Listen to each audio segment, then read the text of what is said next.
Help us. What about our luggage? There's nobody at the bell desk. What does that mean? Bobby, call him. Bobby, I need to use your phone real quick. I gotta check my messages on my Bobby, screen. tell me what extra pillows. 90264. Jared, Bobby, tell me what extra pillows.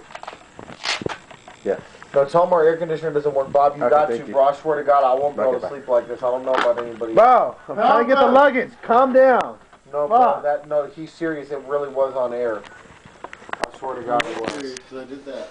Yeah, you weren't playing that one bit. I wouldn't do that. Because it's on off. You got to put it on cool. No, it was on cool. I turned it off because it was killing me softly. No, Nate turned the heater on. No, somebody help me. I swear to God. Why is this hot? No, please. It's still hot air coming out. Tell Bobby I didn't do that. No, there's really no hot, cold air coming out. We know. That's why I was so hot.